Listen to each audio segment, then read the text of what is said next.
College football is an ever-changing sport, and somebody that knows that firsthand also needs no introduction. Former Heisman Trophy winner and Florida quarterback Danny Wuerffel joins us on SEC Unfiltered. But real quickly, make sure that you hit that subscribe button down below because we're talking everything SEC moving forward. Download the podcast version of the show wherever you get your podcast listening systems. Follow us on all the social channels, TikTok, Facebook, Instagram, Twitter at SEC Unfiltered. If you want the back and forth banner to keep along going with me, it's at Mr. Cole Thompson. And check out all of our great work found at SECUnfiltered.com. This episode is brought to you by our friends over at MyBookie. Go to MyBookie.ag and use the promo code SECU at sign up to receive a special welcome offer with your first deposit. $5 for an easy bet, 50% of a welcome bonus when you sign up. Bet on MyBookie.ag, promo code SECU.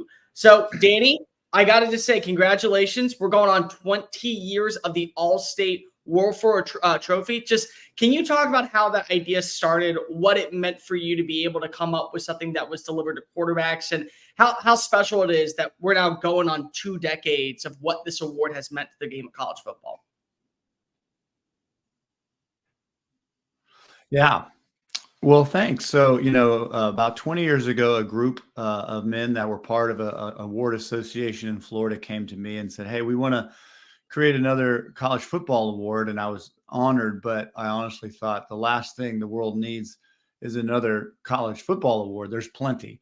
And they said, "Well, this is different. This isn't really actually about being a quarterback or yards or tackles or completions. It's about community service," which actually really caught my attention. That's been a big part of my life and my family's heritage is trying to leverage our lives to help others. And it was ultimately the former director of the Heisman Trophy, Rudy Riska, who I'd gotten to know over the years. He called me and said, "Danny, I think you should do this. This is a unique award to honor young men for community service." We started years ago, and I can't imagine now, 20 years later, we're having our winner announced on the ESPN Awards show, the Heisman Trophy. We have our winner go up there for all the weekend events in New York. And now we're partnering with Allstate as our sponsor to really help tell these stories. It's been an amazing journey. What was the process like getting a sponsor like Allstate to kind of come on board? Because it's one thing to be able to have this award where people are paying attention, but when you have a big time sponsor, it feels like it gets more of a national praise. And also the other part that's really important is you get to have a say on who gets the award. And so you're opening it up to the public. What is the value of having other people find out these stories about athletes and what they do for their community, and more importantly, what they do to better the game of college football? I think we all we learn when we're inspired, not by hearing about something but seeing somebody that we admire do something. When you're a little kid, you see someone's older than you do something. It's amazing. If you're a freshman in high school and you see the work ethic of a senior, that sort of shows you how you can do it. So to me, most of the time, college football players aren't in the news unless they're like the best player on the best team or they did something really wrong. And so in this case, we get to shine a spotlight on the good things that guys are doing all around the country. This year, 111 nominees, 111 stories to tell. And it's just been a fantastic opportunity to really inspire more people. And then partnering with Allstate, they've done a great job of developing the AFCA Allstate Good Works team, which is kind of like an all-American team for community service. And we had built sort of this energy around the individual award for community service. So we have really partnered these two programs together, and we're thrilled. We're getting more exposure, which really is more exposure for the kids and the work that they're doing. So it's been a great run. Danny, I wouldn't be remiss if I didn't ask you about your program, one that has been basically in the news for all of the right and wrong reasons. Let's talk a little bit about Florida. I don't want to go into the process of what is Billy Napier. Billy Napier still has a job, and I think that people sometimes forget that he is the head coach of the Florida Gators in year 3. But the writing is on the wall that change needs to be inevitable, whether that come with a new offensive system, whether that be with new play calling. In your own opinion, especially this year when expectations were starting to grow a little bit more, what has gone wrong down in Gainesville? I mean, I think that's a great question. I think there are so many signs that this was going to be a positive year for the team. I think, the roster's better than it was last year. So I think there was a lot of optimism. I think people also kind of didn't recognize how good Miami was going to be. They're a super solid football team, and we had a real disappointing game against Texas A&M. So, I think there's a lot of frustration with a lot of people, but I also know that there's a lot of frustration within the program and the coaches and the players. They feel like they've underperformed. Big game against Tennessee, I think will really kind of dictate a lot of the direction of the energy for this team and the fan base and folks. I think if the Gators can beat Tennessee, I think people will really start to believe. But if we have another game like we did against, Miami or Texas A&M, that's not a good sign. One of the things I always love saying is that sometimes storylines are just storylines. You look at a guy like Shane Beamer, it's Mark Stoops' kryptonite. You look at definitely for me, garlic. I don't like garlic. It's just disgusting. It fills up my lungs. For Florida, they have been Tennessee's kryptonite. It doesn't matter who is the head coach. It doesn't matter what the standings are. It doesn't matter where you are in the AP poll. Florida just finds a way to wake up and choose violence, whether it be in Knoxville or in Gainesville. So what has been, for your opinion, the better half of why this has just been basically Gator dominance for 2 decades? It's one of those things. It's like the turtle that finds itself sitting on top of a telephone pole. You're not exactly sure how you got there, but the view is great. And I don't really know.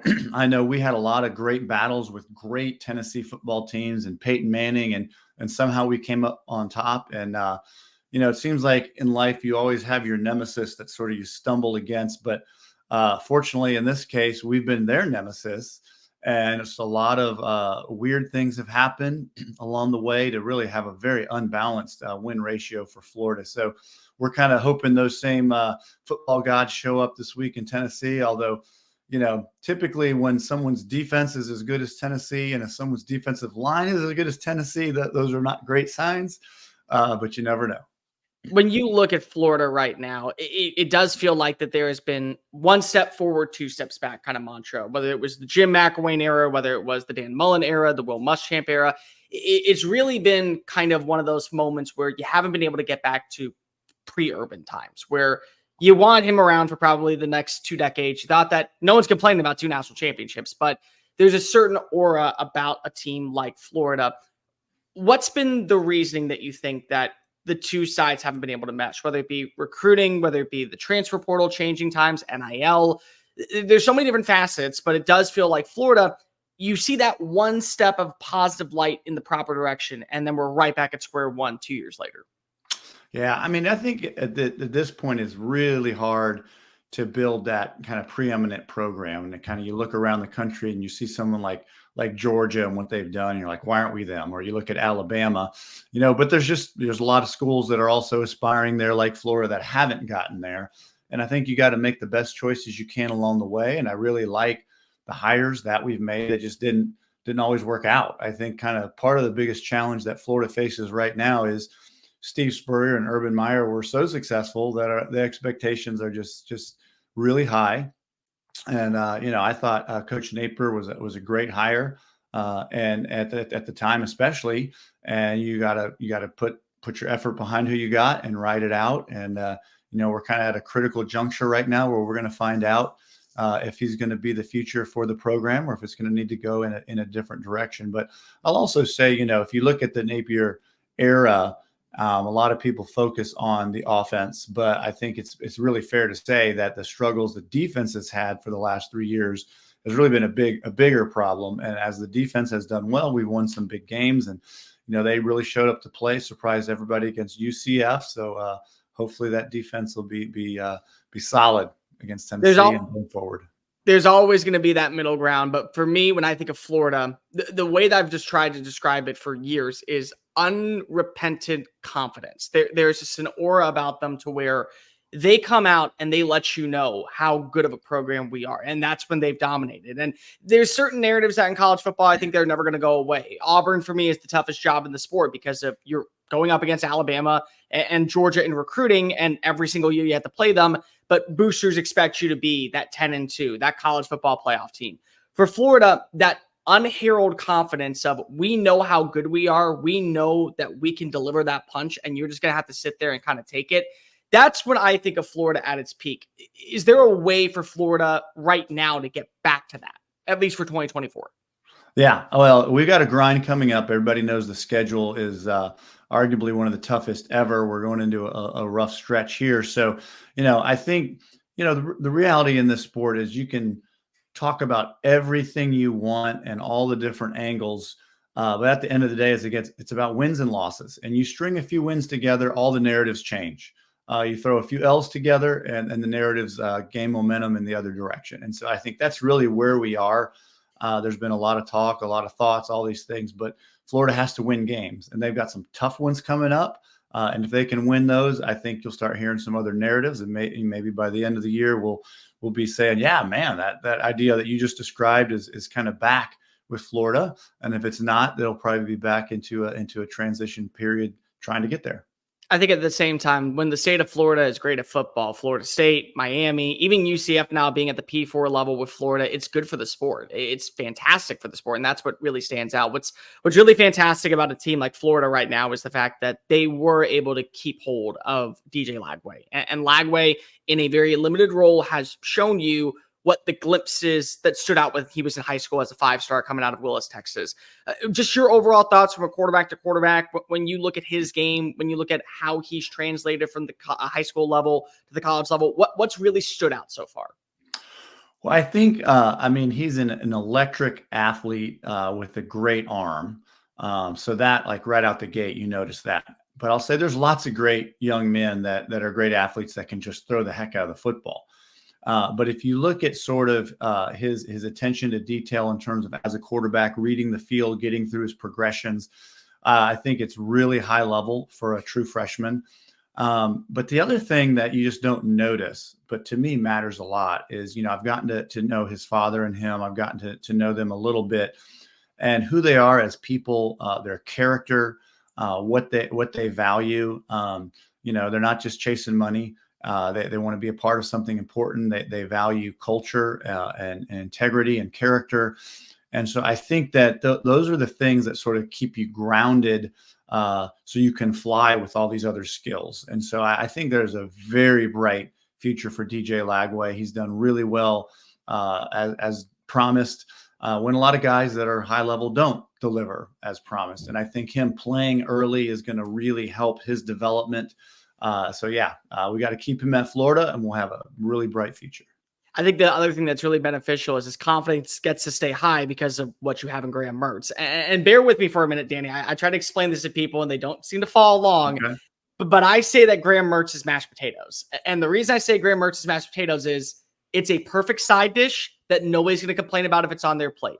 Nobody's going to complain if Graham Mertz is your starting quarterback. The way he has looked in Billy's system, the way that he has looked over the last 2 years with the completion percentage, his touchdown to interception ratio, he's a good, solid fit. He's that starts that you need for a meal that's going to build a relationship. But in this quarterback duo system that we see, similar to what we watched when Tim Tebow was coming in with Chris Leak, is it sustainable, or is there a moment where eventually you have to say, we're down by 10, Graham gives us the best chance to win, or we're down by 10, DJ gives us the best chance to win, and we have to just turn to them for the rest of the game?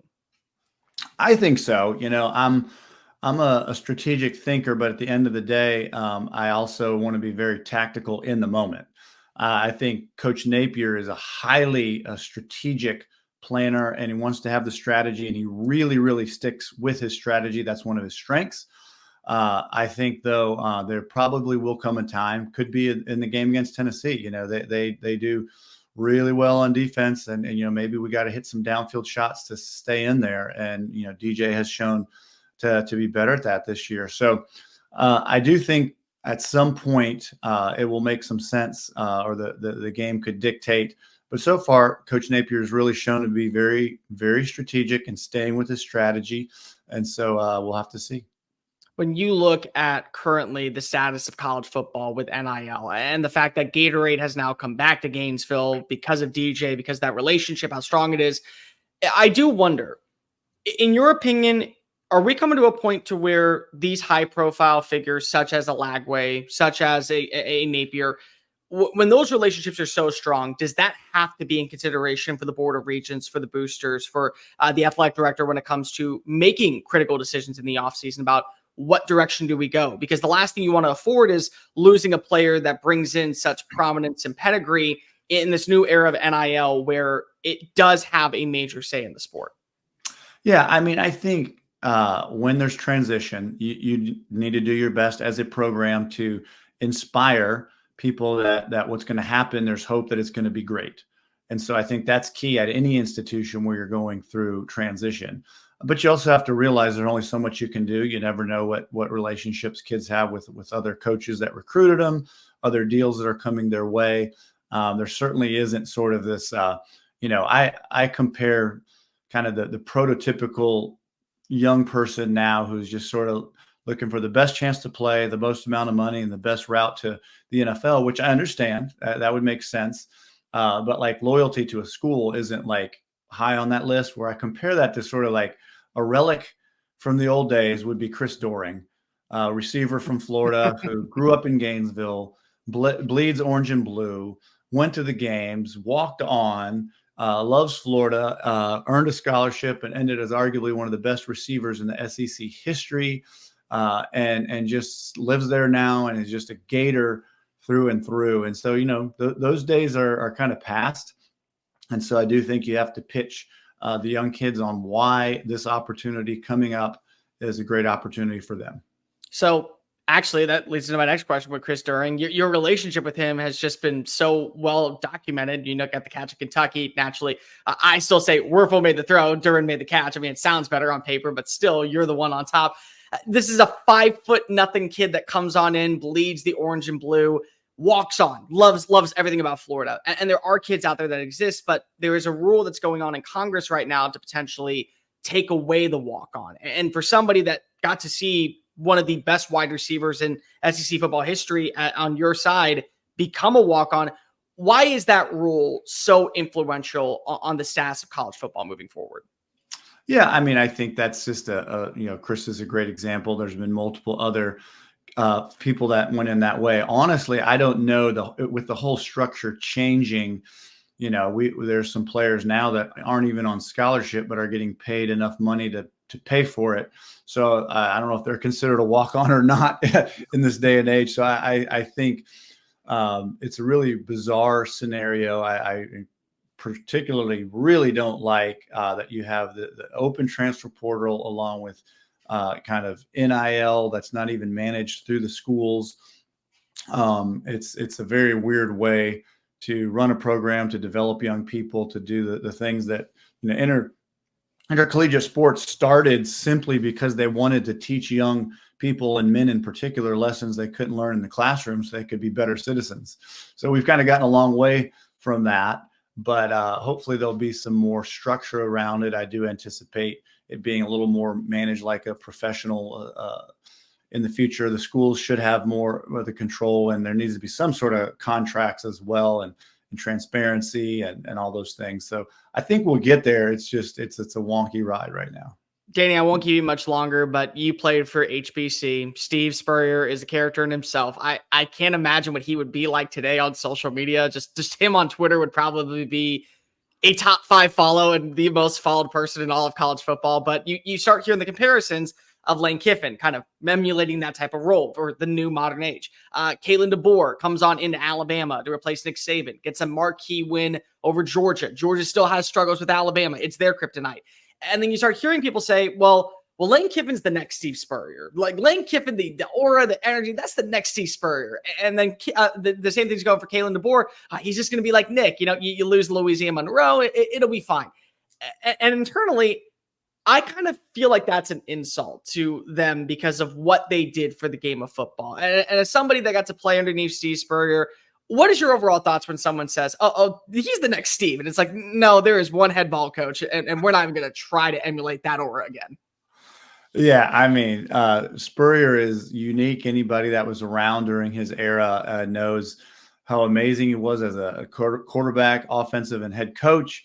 Also, he's had the weirdest little ribs of teams and ways he did it back in the day, which, of course, if you weren't a Gator, usually rubbed a lot of people wrong. But yeah, I think, before you can be the next Steve Spurrier, or even to add to that, the next Urban Meyer, you got a lot of winning to do. And it's a hard day and age to win. But they just did. They delivered. Coach Spurrier is one of a kind. We talked the other day. He's still just absolutely hilarious, and appreciate him. He certainly changed the trajectory of my life, getting the chance to play for a coach like Steve Spurrier. End you with this. You brought up a couple minutes ago the situation at Florida, players that are now looking at programs just as logos. And then you bring up Chris During and his belief and the bleeding of the orange and blue and what it meant to be a part of a program that was an SEC peak powerhouse. So for you, just to any kid that's watching, any person that has ever considered Florida for school or just to be a part of the team, why Florida? What makes Florida football and what makes Florida the swamp, won't back down, that atmosphere on a Saturday out in Gainesville different than anything else, to where you know that there are brighter days ahead, especially with the right personnel at the hand? Oh man, Florida is a very unique spot. I think you got the historic brand of it. It's a jump man school. You've got uniqueness there. You've got a school that even when we're struggling, sold out at 90,000 folks to come be a part of it. The support is incredible. The resources, the facility, the support from the boosters is absolutely incredible. You look at not just sort of while you're there, but as a lifelong Gator. I mean, I'm certainly, I was on the phone this morning with Gator folks that are helping us with different projects that we're doing. It's been a lifelong family. And I'll also add, you don't want to downplay the fact that it is really one of the best public universities in the country. It's really hard to get in. Getting an education from Florida is very unique. It's different, and it's better than almost any other of these big football schools. And it's just an amazing place to be. That's part of you for the rest of your life. So I think it's a matter of time. Florida will be back at the top. And if I were a young person, it'd be a great spot to be, of course. I have one more for you. I just have to ask Heisman Trophy winner Danny Wuerffel. Got to ask about the Heisman Trophy. Just if you were looking today, who is the most slept on Heisman contender right now? I don't know about slept on, but there's some unique players. I mean, I think the running back out west, Jeanty, is that how you say his name? Ashton Jeanty, yes. Jeanty, and I'm glad that we're bringing him up because he just does not get enough praise nationally. I mean, he's just doing amazing. And then, of course, to have a two-way player and Travis Hunter that's just electric is great. You've got Shedeur Sanders, you got Miami still winning games. And so that's a pretty cool thing. I think it's fun to be this far into the college football season and still have a lot of candidates out there and could be somebody that we're not even talking about. So I think that adds to the excitement of it.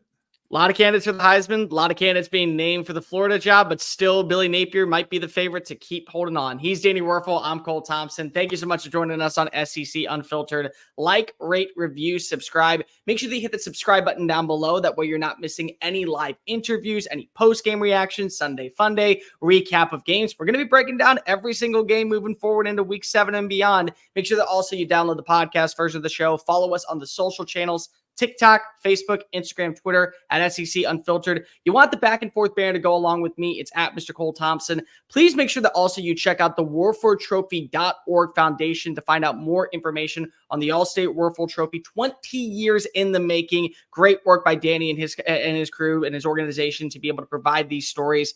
And as always, I'm Cole Thompson. Peace.